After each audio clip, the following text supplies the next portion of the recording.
Today I'm going to be showing you how I made this. Realistic limbs and body parts you can cut and break in real time on camera. This effect will take a little time and practice, but it totally pays off on screen if you're making a horror or a slasher film.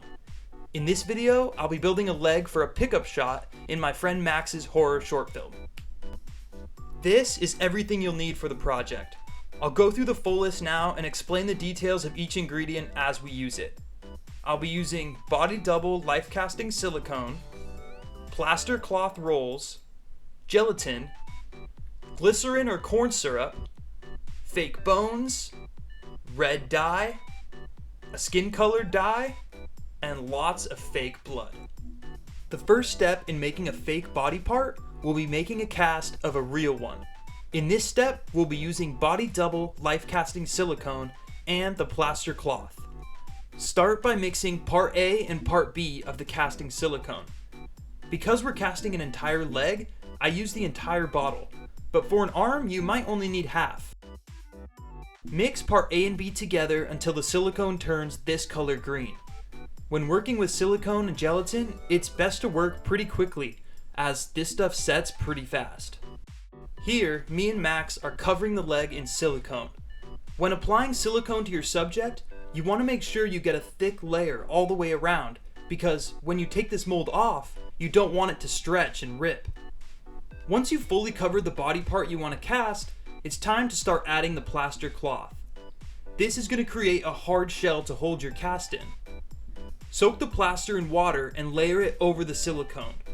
We're starting with one side of the leg so that the plaster shell will come off in two separate pieces. You can see me rubbing water over the plaster because the more wet this stuff gets, the better it'll hold together. Once you've fully covered one side, rub Vaseline over the border of your plaster. This will make it easy to separate the two sides of your plaster shell. After adding the second half of your plaster wraps, this is what your subject should look like. It's going to take around 15 to 20 minutes to harden, but the longer you wait, the better. After a little struggle to get the silicone off around the foot, this is our cast. Now onto the second phase of this project. Our leg will be made out of a few different mixtures of SFX gelatin. For a more detailed and full introduction to SFX gelatin, watch my previous video linked here before going any further. The first batch of gelatin we're going to be making is our skin layer. The most basic gelatin recipe is 1/3 gelatin, 1/3 water, and 1/3 glycerin or corn syrup. But I don't want this skin layer to be a basic gelatin mix. I want the skin to be stronger, stretchier, and for the most part, stay together like real skin would. So for that real skin effect, I'll be doubling the amount of gelatin and corn syrup that I use. The less water in the mix, the less likely this stuff is to fall apart. Make sure you experiment with your gelatin mixes to get it perfect for the effect you want to achieve. In the past, I've used too much gelatin, and the skin was too hard to break through on camera. Once you're happy with your gelatin mix, toss it in the microwave for 15 seconds.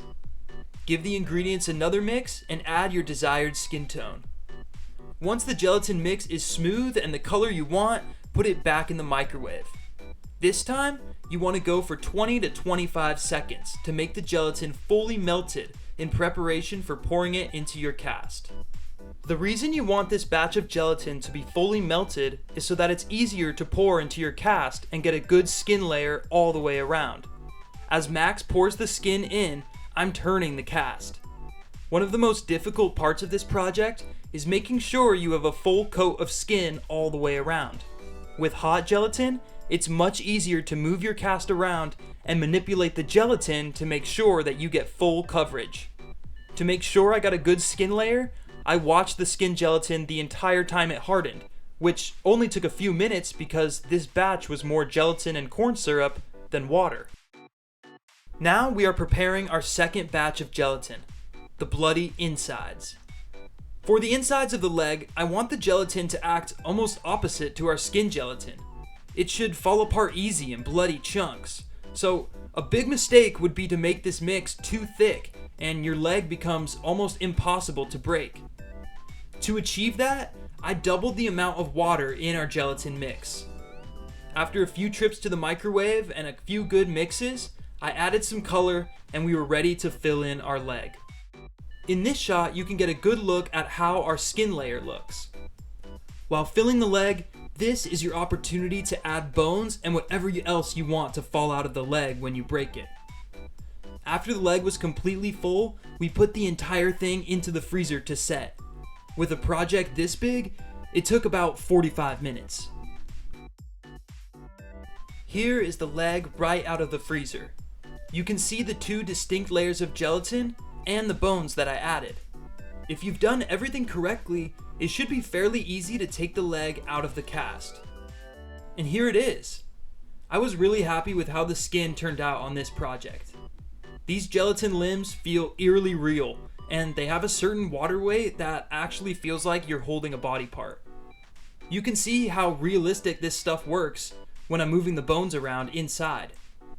I'm sure this kind of movement under the skin would work perfect for a few different horror and sci-fi scenarios. Just before you're ready to shoot, this is the time to load the leg with blood. For this leg, I poked long holes through the top layer of guts using a syringe and added blood pockets all over. The plastic hollow bones we used are also a great way to fill the leg with blood. In the past, I've even hooked up an air compressor through the hollow bones to really splatter blood everywhere at the break. So this was our setup for the pickup shot. As a 3-man crew, I couldn't shoot the initial hit, so you'll have to check out Max's short film to see that. But here is the direct bloody aftermath. The gelatin moves like a real body part, and it does a great job at releasing blood. Here are a few examples of how easy it was to pierce this thing with a pickaxe and to rip it apart. Getting in close, you can really see how the 2 separate layers of gelatin paid off. Now, a reminder, all of these skills are self-taught through a bunch of practice and mistakes. So like anything, the more you do your own experimentation, the better results you'll get. Like every practical gore effect, it's the blood that really sells it. So if you didn't load enough blood in initially, don't be afraid to pour on a bunch more. This will only make the effect look better. With that said, I'll let this bloody mess speak for itself.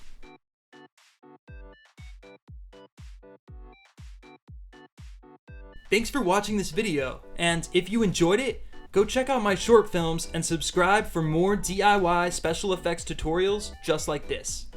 Thanks!